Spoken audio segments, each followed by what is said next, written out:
Good, thank you. All right. So it's 9 o'clock. Thank you all for coming so bright and early. We don't have a musical play-in. We don't have our usual musical play-in, but we have a special feature for music this morning. Uh, Jack, would you like to take it away?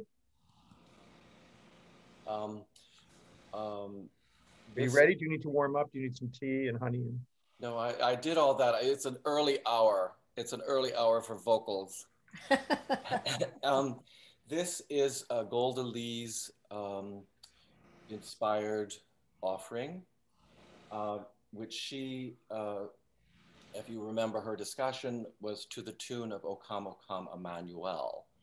And in a discussion with Sherry Dratfield, I was going to jump in yesterday, but I didn't really feel confident. But today I had time to prepare, and Sherry then called me and asked me if I would do it. And Golda Lee, and we've been emailing, and so here it is.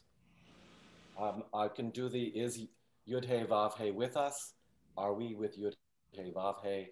Psalm 14, and O come, Emmanuel reply.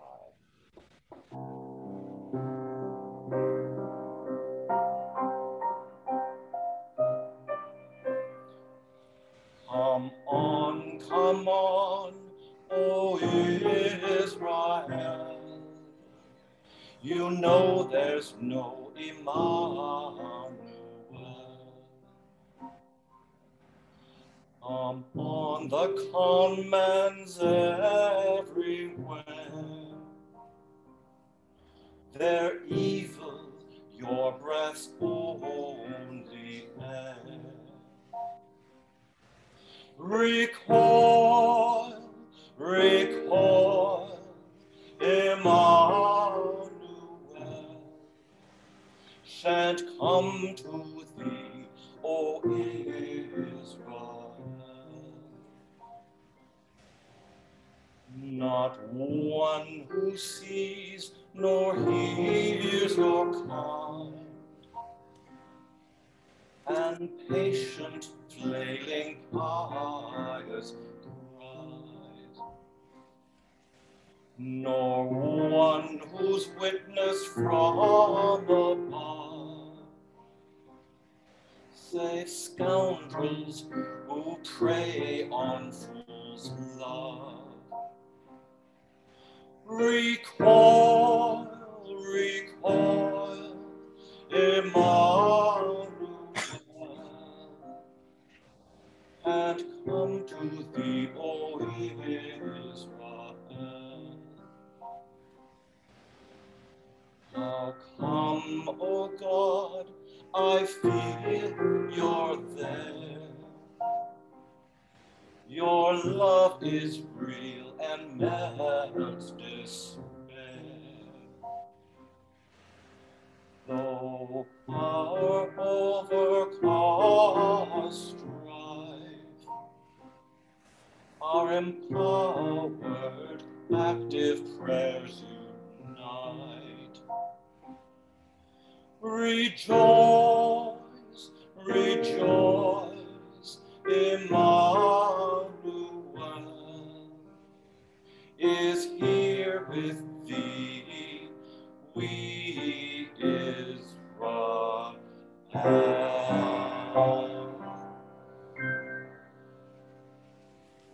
Wow, what a collaborative group we have. Fantastic, Jack. How wonderful was Thank that? you, thank you. That was fun to collaborate. It's the first song collaboration I've done too. Uh-huh, fantastic. Thank you for that. Your voice is lovely this early in the morning. Wow. I up at 6, Rabbi, Who did your hair vocalizing. and makeup? Who did your hair and makeup? Jack, we have to talk about this, but if you can get Rick to just use a phone and record it, we'll put it on the Facebook page. This deserves to be archived. Yes, We need Oh, to capture this. that'd be wonderful. sweet. Okay. All right. So, Dr. Annika Cooper, who is first today? I Morning, believe everyone. we have We're beginning with Serena. Tina. Serena, are you ready? Yes. Okay, it's all you. Okay. The short is Psalm 14. How do you pray to natural selection when people who betray you don't know what they're doing? Oh, number 2. Amarna vow.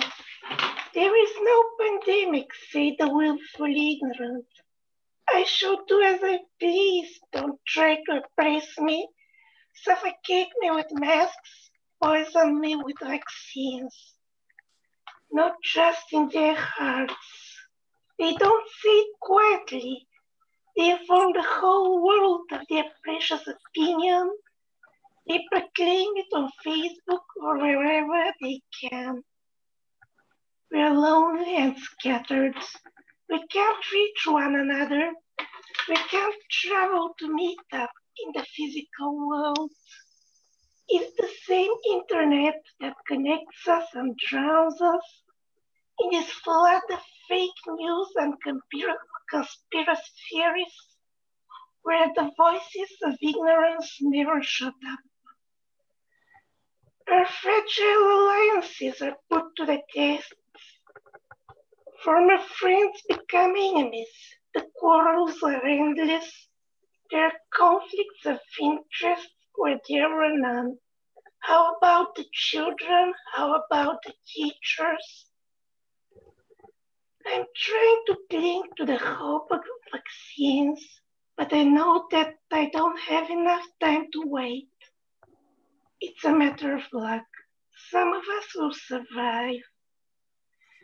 Some of us who are scattered and lonely and helpless will then have to relearn how to live with the rest.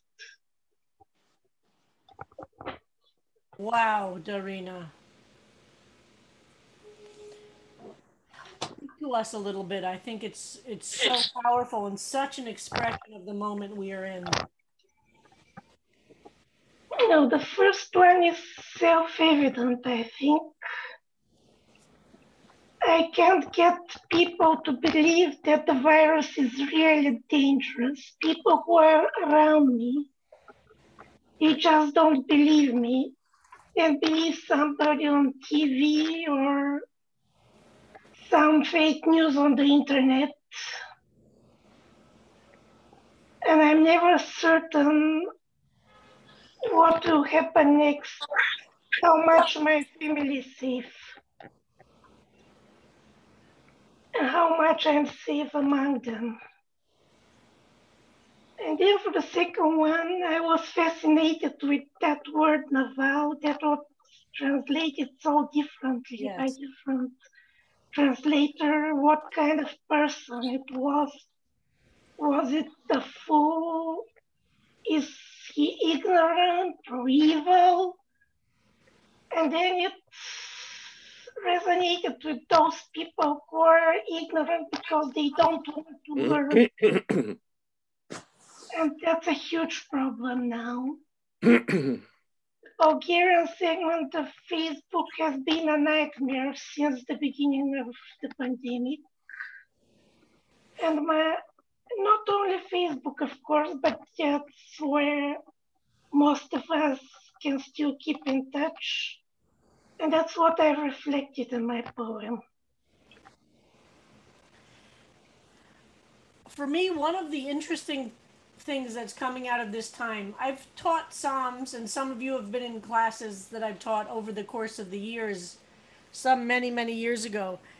And before this time, whenever I taught Psalms, the hardest thing was to get people to relate to the various different words for evildoers, bad people, those who are, and we were as modern, and I would say mostly Americans who, as I say, we're infected by a Hollywood perspective often here in America, had a hard time calling out the evil in the world. That was a very uncomfortable thing to do. And as I always teach, all of the Psalms can be read internal or external.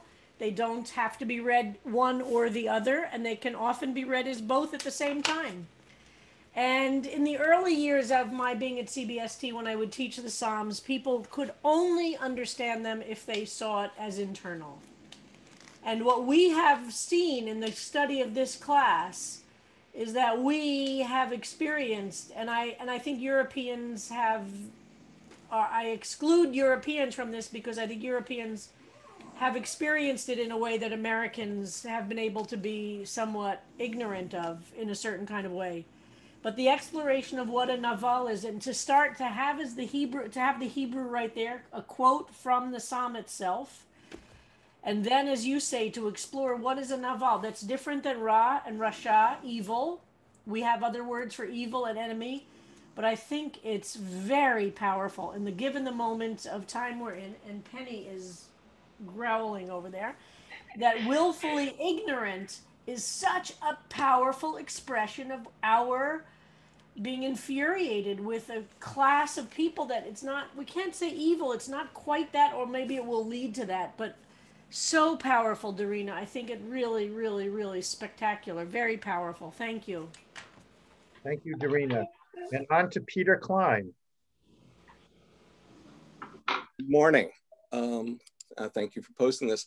A couple of notes before I read. What you have in front of you is the original version. I've since made 2 little emendations at the beginning, 1 letter change and 1 word addition. But the ending is changed, as you'll see, for obvious reasons. But the subtitle, Christmastide, I'll get into that after I finish the read. And this starts with another version of Naval. Okay.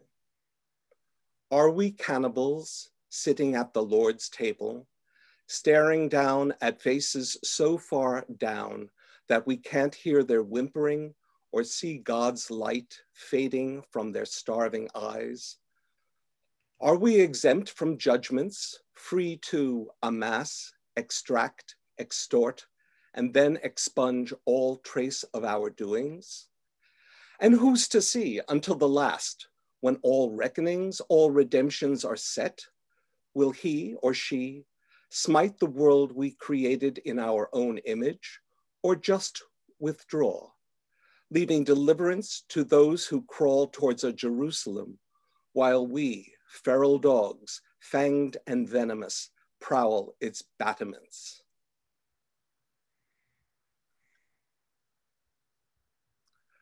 Wow. Talk to us, Peter. Well, the first line I wrote while we had our first Chavruta, because there's that one section that implies cannibalism, the eating, the ravenous eating. And then I realized as I continued writing over the subsequent week that all this is taking place during Christmastide. We began during Advent, and we will end the discussions just in time for Epiphany.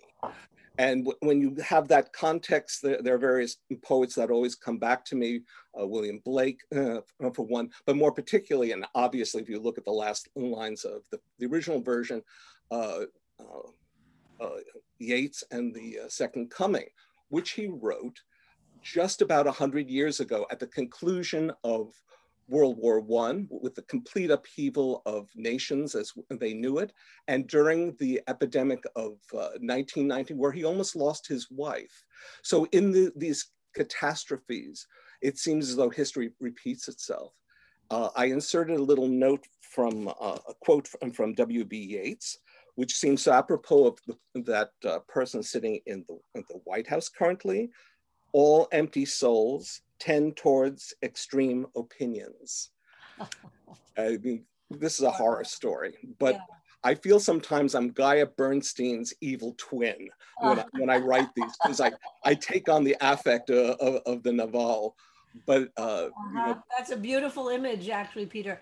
Tell us, what is Epiphany? So Advent is the period leading up to Christmas. Right. Epiphany is the arrival of the Magi, which is probably 2 years after the birth of the infant Jesus. And it is that moment where the first recognition of this child as the anointed one. So it's not just when gifts. Is that celebrated in the calendar? It's celebrated Wednesday. January 6th. It's the 12 days of Christmas. Yeah. Then And there are some cultures for whom the Epiphany is the major celebration, isn't that right? Correct. Yeah. Because that's the recognition of the Christ.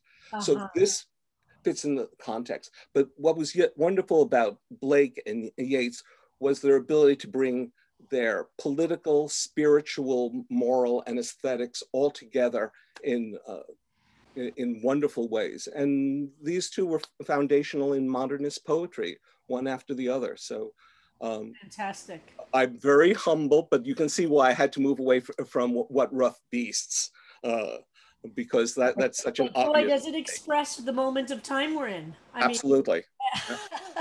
It's so spot on. It resonates for all of us. Really powerful. And I do agree that the imagery in this psalm of being eaten and eating and devouring, at first it's a little off-putting, but as you explore it, it becomes, of course. Isn't that great? So thank you so much, Peter. You're very welcome. Beautiful. Jack Houston, John Huston's The Dead, from the story by the short story takes place on Epiphany. Joyce. Right. James Joyce's story takes place on Epiphany. Correct. So now back by popular demand with a work of his own hand, we have Jack Neiman. Okay. I just wanted to comment on Peter's. I grew up in a Catholic home, and the 1st of January, we used to have to go to Mass to celebrate the circumcision of Jesus. It was a big Mass, and it was celebrated by the Catholic Church. That all changed in the 60s. So and then they just sort of didn't want to associate anything with, Jewish traditions. Anyway, I don't know if anybody knew that, but okay, this is called Headmaster. I'm going back to the school days again. Those rapscallions, those rogues, those truant rascals say they don't have to heed our headmaster. Who cares? We don't need a headmaster. They don't listen or study or do their assignments, but unabashedly throw spitballs at us and deny us our learning time. But our teacher sees. They ignore their lessons. They despise and disrupt those of us who wish to learn. There is a void, no engagement. The preceptor looks down from his lectern and asks, can I not find one Noah to save from failure and destruction? Can I not find 50, 40, 10, even one Lot to save from delinquency? All are devolving into chaos, all zeros, not one scholar. But now, fearing fear itself, their failing grades will destroy them and condemn their lives. They did not heed the headmaster, whom they see favors the enlightened. But surely a Jacob, a learned student who struggled with the divine angel and prevailed, will assail our foes and laud us all. For the true master is our harbor, and will again in those hallowed halls renew and replenish us magna cum laude, gaudeamus igitur. Wow, so I love, this is a totally different setting that we've seen, a very interesting exploration. Tell us, Jack, about writing this from Psalm 14. Well, when I heard this, it reminded me, I went to a Benedictine monasterial Catholic boys boarding school in Canada. And, it was very bells and, everything regimented. And the kids were from all over the world. And some of them were really good students. And of course, I was kind of geeky. And, I would be the first to raise my hand, one of those kind of kids that was kind of. I think a lot of us on this call probably were that kind of kid.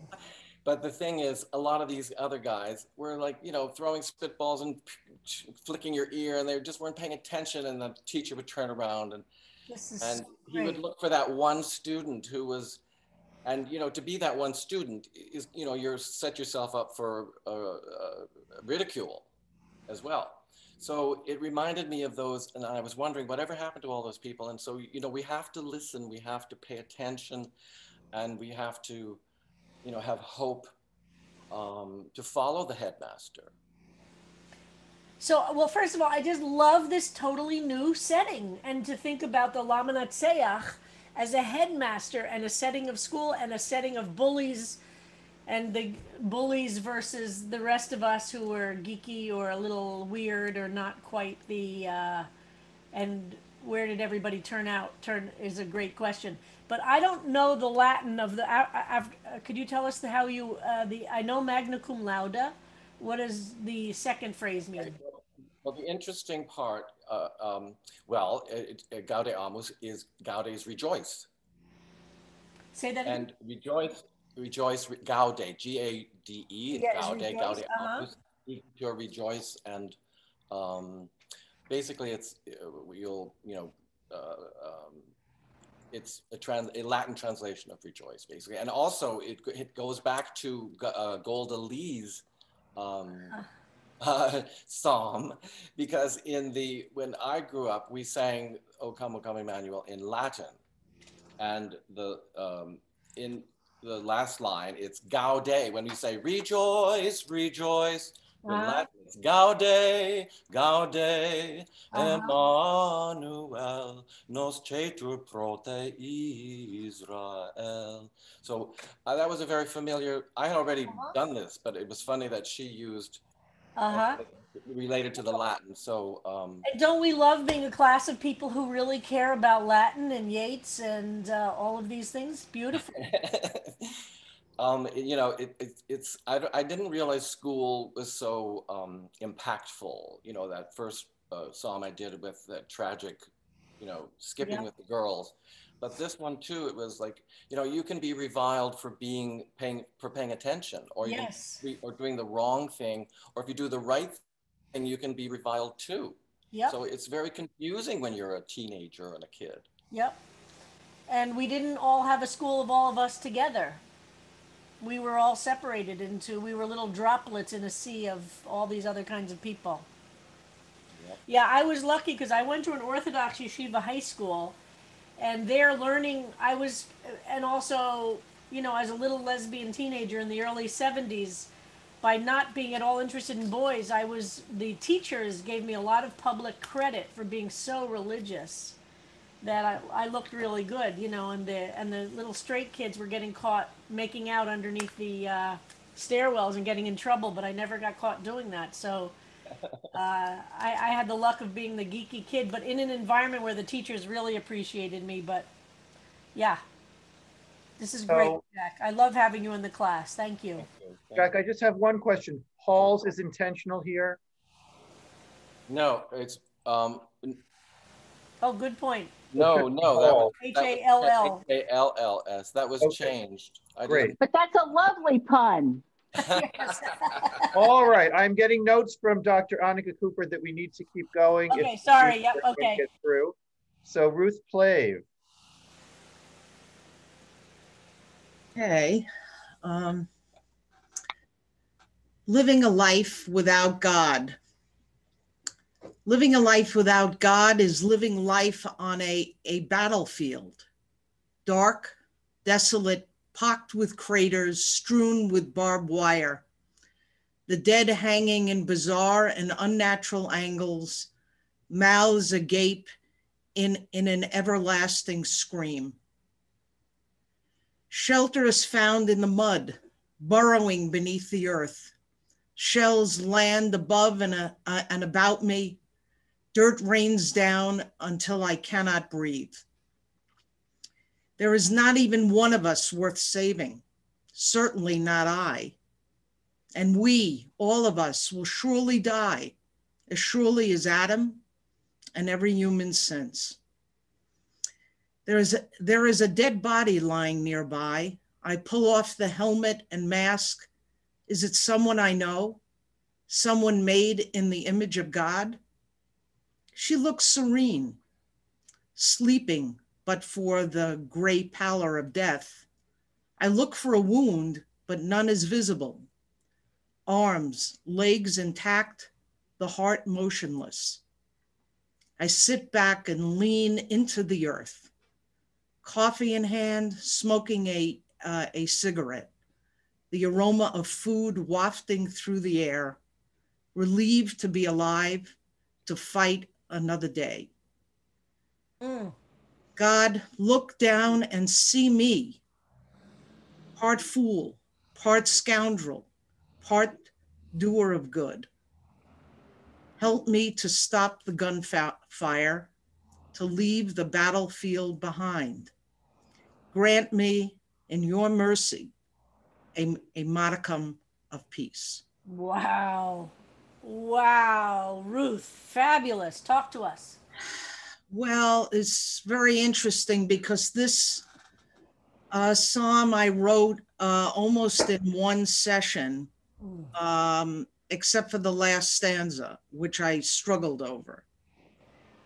And what really struck me about the psalm was that not only about the Naval's belief that there's no God, but the psalmist's declaration that no one, not even the psalmist, is a doer of good. And this led me to feel that this is a psalm of despair. That even though there is redemption, it's only the people of Israel through the covenant who are saved. And that set me to thinking about what does it mean to live in a world without a God of mercy, a God of redemption, and that it leaves us in a place where we're no more than animals, just surviving every day. Maybe even worse, because we're cursed by the human knowledge that our lives are finite, which animals don't face. The dead soldier represents my younger self, innocent and uncorrupted. And in the last stanza, where I'm looking, unlike the psalmist, I felt that I needed to look for, individual redemption. And besides, I basically demanded that God see all of me, not just the fool and the scoundrel, the Naval, but also the doer of good. Beautiful. And then I was able to have, let's say, a prayer that is just minimal and diminished, because I think that's all that I'm capable of. Wow. Ruth, this is so powerful, and I think you speak for so many of us. You really are expressing what so many of us are experiencing, and the power of holding that we all encompass that individually. Wow. Wow, really powerful. God, look down and see me, part fool, part scoundrel, part doer of good. Help me to stop the gunfire, to leave the battlefield behind. Grant me, in your mercy, a modicum of peace. That is the prayer for all of us, isn't it? Really powerful. Thank you, Ruth. Ellen.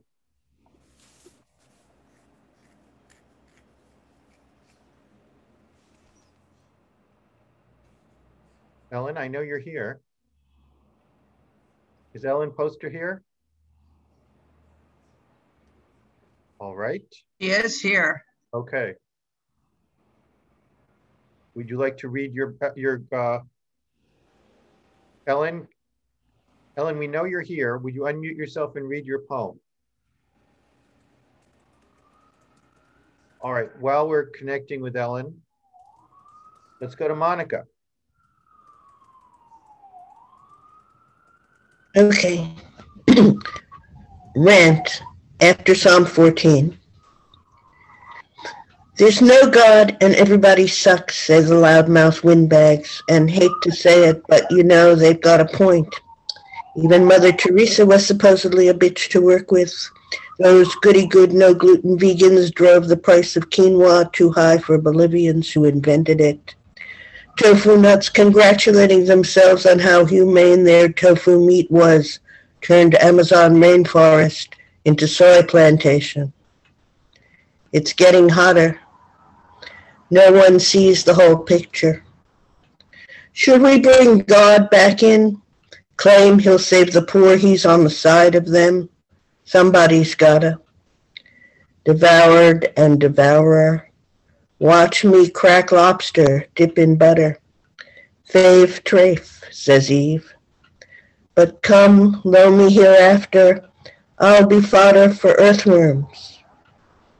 High rent and low rent district, both in the same house. Wow. Wow. Unintended consequences and how complicated that is. Tell us about a little bit. Well, just like there isn't one good person, not one. We start out trying to do good, what we think is good, and then it can turn out off. Monica, we just lost you. You just muted yourself. No, she's not muted. Oh, she's not muted? Huh. Monica, we can't hear you, unfortunately. All right. High rent and low rent district, both in the same house. Like, I was sitting meditation, and that came to me as the end of this poem, like, devoured and devourer, I'm both. Yeah. So. Wow, so very powerful. And this is part of the power of the Psalms, which I'm so moved to see all of you embracing, which is take that despair, put it into the Psalm itself, and see where it takes you. And each of you is bringing a particular prism, a particular lens, which then is reflecting and refracting for the rest of us a new insight. So thank you. Very beautiful. I love this. Honesty, authenticity is going to resonate. It comes from the heart. It's going to go to the heart, we say in Hebrew. Not exactly like that, but basically. Ira. Thank you, Harold. Haiku 14. My fears and my doubts, they are eating me alive. Refuge eludes me. Is there nobody to offer me some solace, to help me find peace? Speak to us, Ira. So I really zeroed in on the two images that many others here have been also focusing on, the eating, devouring, but I tended again to see it as an internal thing that, and I don't think of the fears and doubts necessarily as evil, but they fall in the realm of difficult emotions that are eating me from the inside. So, feeling like devouring me.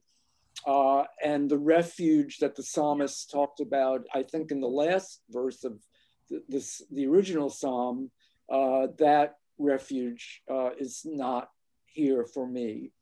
I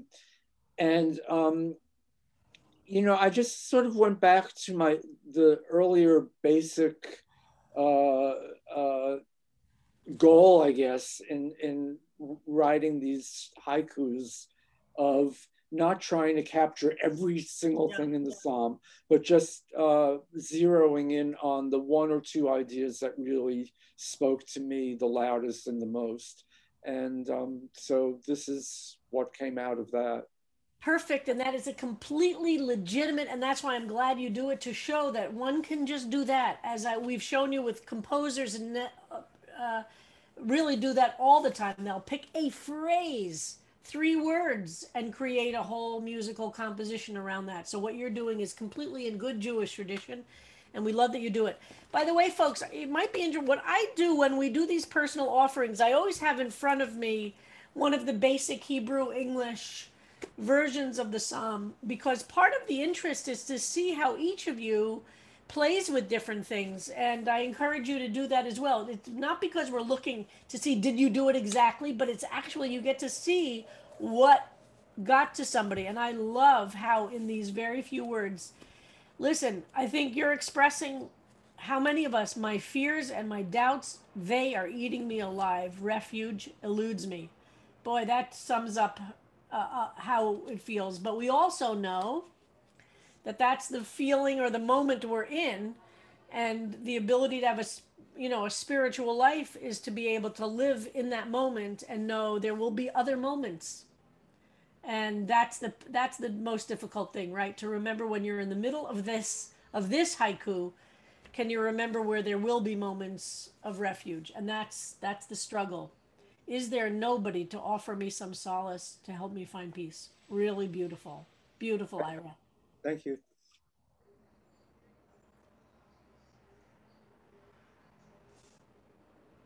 Tasha, I think Ellen got locked out. We see in the, is she trying to get back in?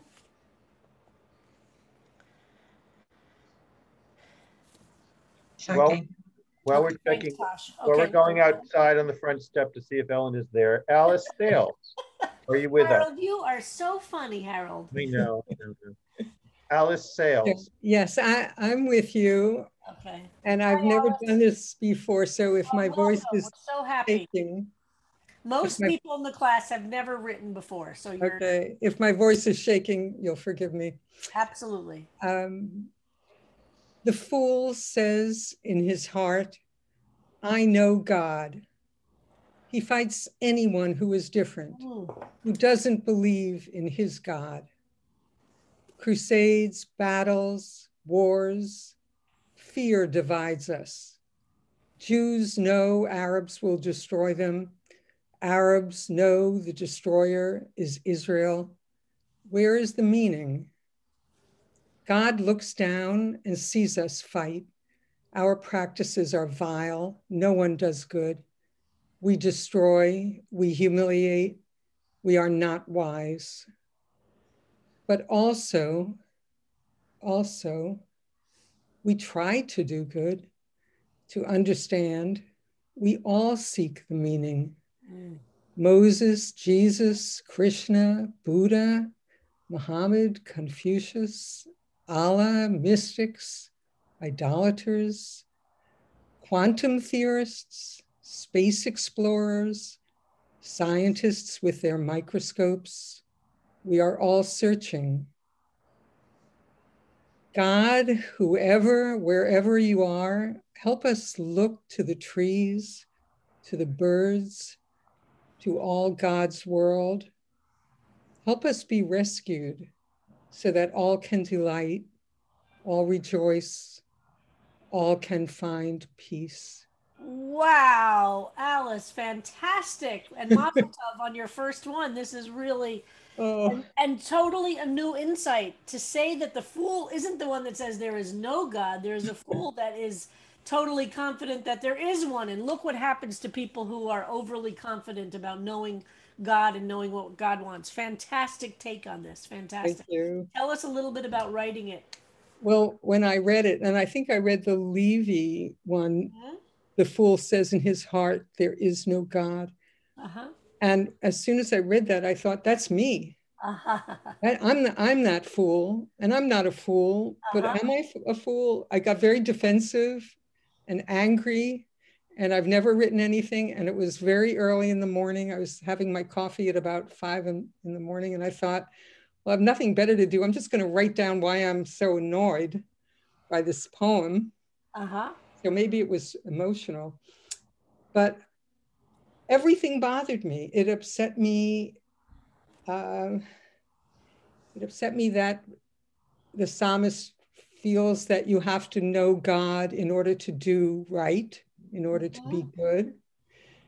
It upset me that he's dividing the world into the righteous and the sinners, the good and the bad people. I feel like people are both. Either people are both, or there are good people who are rich and haughty, and there are bad people who are poor and down and out.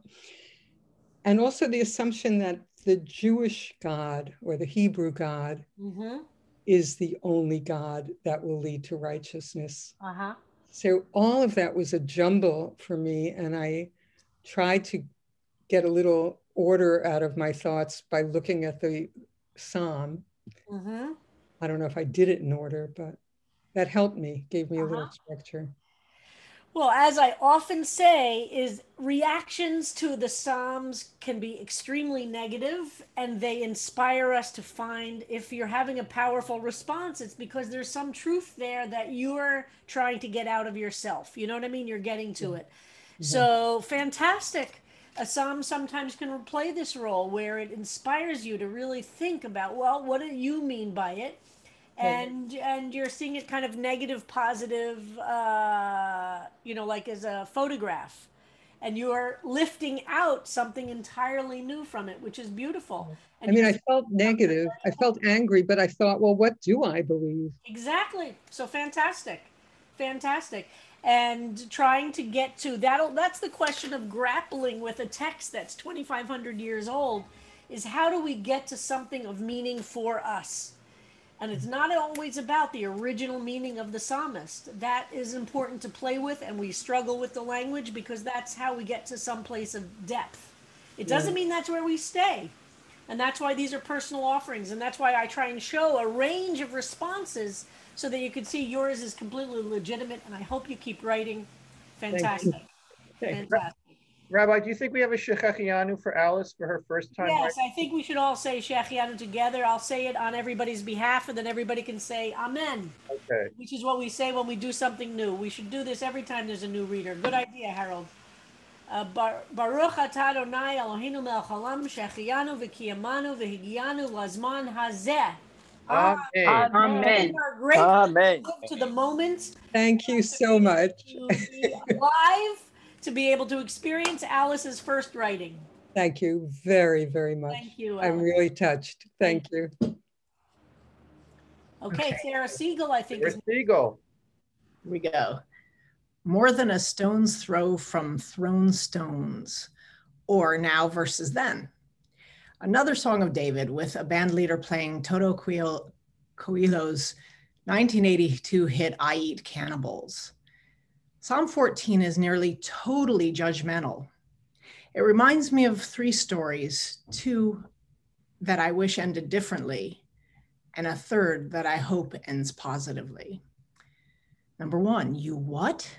Said my eyes when my friend shared about an affair. The chutzpah. Oh, how I desired the cuckoldee. And if we had not been married, but then her wife strayed. Number two, let's call her Yulia. Yulia, I was aghast when my friend stole a cookie from the plexiglass case at the Jewel Osco supermarket. And she was a law school student. If I got caught, she said, I'd just bat my eyes at the produce boy. Number three, should I say something? Asked a friend about another who goes to the food bank at the end of every day and loads up on its leftovers because her friend's friend says that they have to throw it all out anyway. For number one and number two, my friends could almost have been me. But because they weren't, I acted holier than they. For number three, I shared the stories of number one and number two with my friend and then asked, how important is this friendship to you? Very. Then I wouldn't, as neither of those friends is still friends with me because of my self-righteousness. You know, she said, I'm not even sure she doesn't need the food. That's it. Wow, this is a very unusual take. Tell us, Sarah, about writing it from Psalm 14.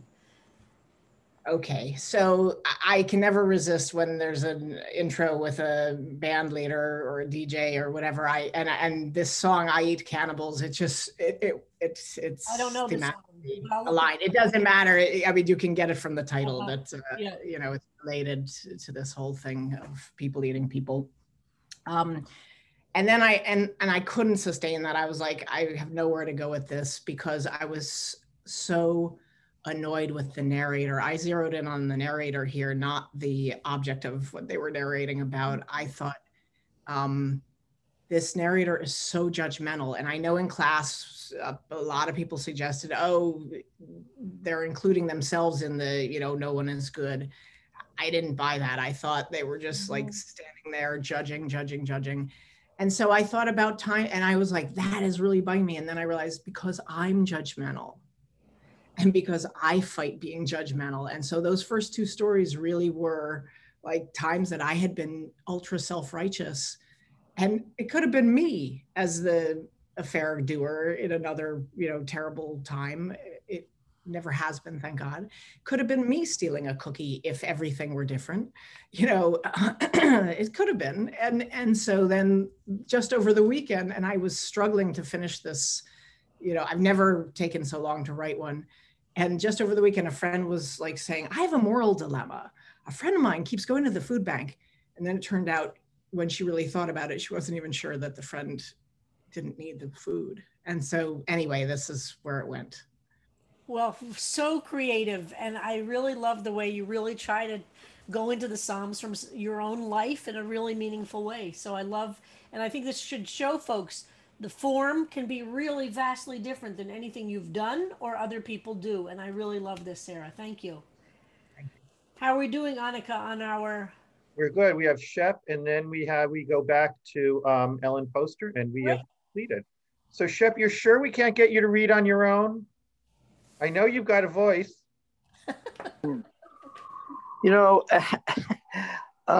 Literally and I'll wait the next time. That'll be my vocal shechachiano. All right. We have a designated hitter for the next batter. My acharon, Shep.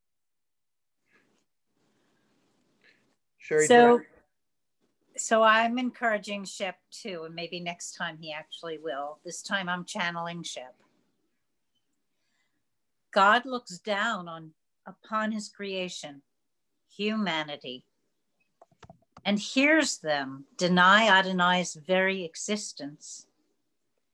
They have lost their way and become foul. They can neither see nor hear the truth. The Lord cannot find one worthy, discerning individual with a true heart among them. But Adonai is always the refuge for the lowly, God's people, Israel. The day will come when that people will be restored. In that day, Jacob will celebrate and Israel will rejoice, and all will come to know the power, majesty, and the love of our God. Thank you, reader Sherry. Shep, can you quickly tell us about writing this? Well, I usually write these things very quickly, but very late in the day. I don't know. I tried to put a positive spin on it again, and I kind of put it in a kind of a more Jewish context about redemption of the Jews and the God of Israel, and a little more hopeful. I sometimes feel bad. I'm not doing it in a more really Jewish way of negativism and everything, but I just see it as a hopeful thing. That God will always be with us, at least us, if not everyone. Well, first of all, remember, we can't spend a lot of time right now, but I want to just say, remember, the language of the Psalms of 2,500 years ago, of understanding God is, and what we've done with the Germanic word God, G-O-D, is from the Germanic 1800s of the guy in the sky with the white guy with the beard. That's not the Jewish concept of the holy. And the Psalms are using language that sometimes are obstacles to us, and we have to overcome those obstacles. And that takes a little work, but it's very exciting, I believe worthwhile. So if we were to think of whenever there are references to God and to a divine, to think about things that are holy in the world, things that are sacred, things that are powerful. And as was said earlier, nature works very easily in some ways for us because that feels, well, so we think of ways that we're increasing God's presence in the world for the psalmist if we were to use language that would help us access it, would say, what do we do to increase the holiness in the world? Things that are sacred, and anything that's anti-God, so to speak, are things that decrease holiness in the world, decrease the sacred. And then we start to get to the meaning of when the psalmist talks about God, what does God mean? But it's definitely not the big guy in the sky just manipulating people. But here, so if we were to, so that's why what you're doing, it's the problem for many of us is the language of the word God, as we saw earlier, is just alienating to many people. So if we believed that the love of God meant the love of all things holy, things that were just, things that were full of the power of holiness and justice, then you'd read the sentence, all will come to know the power, majesty, and love of all things holy, just, and sacred. That all of a sudden feels really different. And that's why the words sometimes are very hard for us to overcome. But so I think it's beautiful, Shep. Thank you. Thank you, Rabbi. This class has brought holiness to my life. Thank you. Well, I'm that for me too. So thank you. All right, Ellen, back in the room. Thanks everybody for thanks for letting me back in. A conversation with my daughter, Rabbi Ari Moffick. Physicists observe that space-time is curved even to a circle in the poetry of geometry. The presence and the righteous circle dance in Shabbat's infinity, while fearful fools outside the boundaries deny there is divinity. In this ambiguity, no one has a singular identity. We're all righteous and foolish in different times and degrees. Lo Lamed Aleph and Lo Lamed Vav are as uneasy in the text as they are in us. Is Lo a no or a yes? Even the Talmud is unsure. At least 36 righteous, the Lamed Vavnik, sustain the world. There are any of us among us showing compassion, causing the universe to curve in delighted reaction. Wow. Talk to us. This is beautiful. So I was struck by so much ambiguity in the psalm that no one is righteous, and yet God is in a circle with the righteous. That the circle itself, the idea of a circle, God's boundless compassion, it would be an infinite. I love the idea of this infinite circle, but yet a circle has boundaries. So that means people are in and people are out. And then I was so struck by the righteous. I said, oh, the Lamed Vavniks, I love this idea. And I called my daughter and I said, I found this interesting thing in Psalm 14. And she said, Mom, I don't believe in the Lamed Vavniks. She said, everyone is a mixture of good and evil. And it made me think about it again, think about it in a new way, that when we're righteous, we're in sync with God, we're dancing, we're in step, and sometimes we're not. And when we are in step, then we show compassion, and that brings more compassion into the world. So beautiful. So for those who don't know, Lamed Vav, Lamed is 30, and Vav is the equivalent of 6. In each Hebrew letter has a numerical value. So in the numerical value of Lamed Vav is 36, and Lamed Aleph means no. So that's the reference in that second verse, third verse, or second verse. And a Lamed Vavnik in Jewish mysticism, we're told that the world survives because there are 36 righteous people, but we never know who they are. And actually, who those Lamed Vavniks are not usually, they're not told to be the ones that are the obvious ones. And so because anybody could be a Lamed Vavnik, which is how we say Lamed Vavnik, means one of the 36 righteous, you don't know that the homeless person that you pass on the street could be one of the Lamed Vavniks. The person on the subway, your neighbor, whoever frustrates you the most. It's not going to be the obvious pious person necessarily. So that question mark of who are the Lamed Vavniks animates a lot of the questions about how do you treat people in the world. But that's that reference. So that's a beautiful reference. So we have a little Benjamin Shafrin sent in a poem, and somehow in the back and forth. We don't have it. But Ben, if you have your text now, you can just read it. I don't have it. I can't put it up, but you can read it for the end of today. How does that sound? If you'll unmute yourself. Sure. Go ahead. This is a revisit to early summer of 2020, which occasioned by the reading of Psalm 14. This was after the killing of George Floyd, all the demonstrations going on, and Trump going through the crowd to the church. And I wrote it then. And the title is Fear and Confusion. Balagan would be the word I'd use were I speaking Hebrew to describe these past days. No word in English comes close to describing this man-made chaos. Where to begin? Seeds of a new civil war, a president on whose heart these words are engraved, with malice towards all, with charity towards none, police rioting in the streets, aggravating grievances. Whither to, my golden land?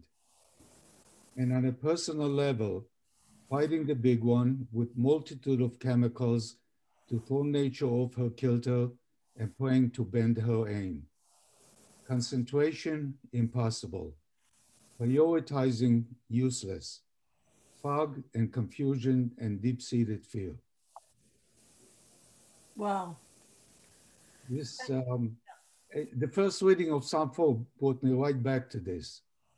With the An Elohim, there is no God. As Michael Goldson says, there's no goodness. Everything was topsy-turvy. And the devouring of reminded me of the Republican Party, with devouring the poor. And then verse 5 with the fear, this ambiguous fear, reminded me of my own state at the time. Yeah. It brought me right back to this. Well, thank you, Ben. And Darina, is Balagan from, what does it mean in Russian? Well, it was something like traveling circus or fair in medieval time. Uh-huh. And that's where it started to mean something chaotic, disorganized. Right. So it makes sense that Yiddish, the speaker, a lot of Slavic words made their way into Yiddish, which made their way into modern Hebrew, which balagan is a very important word in modern Hebrew. And folks, we're in a moment of terrible balagan in the world. So during the day, as you get anxious this week, go over. We've read 14 Psalms that you should know, that should sound some. Pick up your book of Psalms during the day when you feel anxious. Just read through them again. Or go on to Psalm 15. Study Psalm 15 with somebody else or with yourself. Recite Psalms. I'm telling you, it puts out positive energy in the world. I carry it around with me and it definitely keeps me grounded. But we're in some crazy, crazy times. What can we say? We're going to have good stories to tell. But thank God we're all in this together. That's the power of where we are right now. So keep studying the Psalms in whatever form. Keep writing Psalms. And I pray that we'll meet again very soon, tomorrow morning, in fact. We're going to go back to our regular time. And thank you all for your patience with a little change today.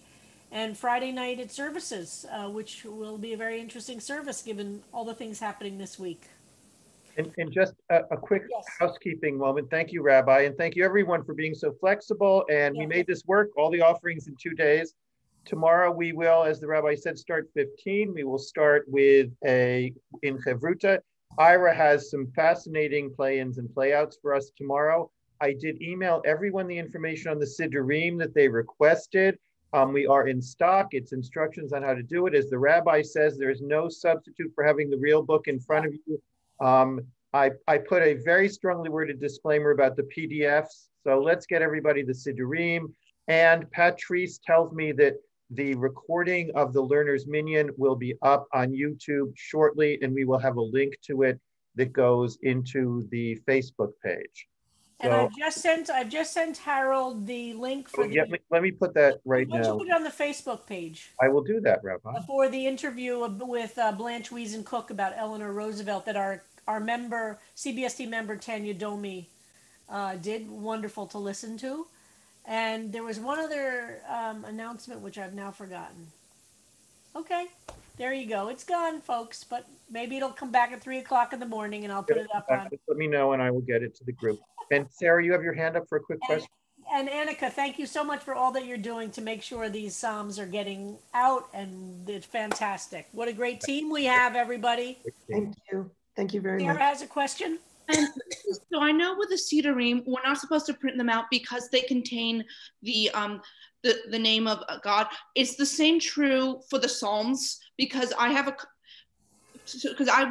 a printed copy of Psalm 14 with the Hebrew, and I'm assuming that I need to hold on to that until the synagogue reopens, so I can put it in the proper my Hebrew's correct.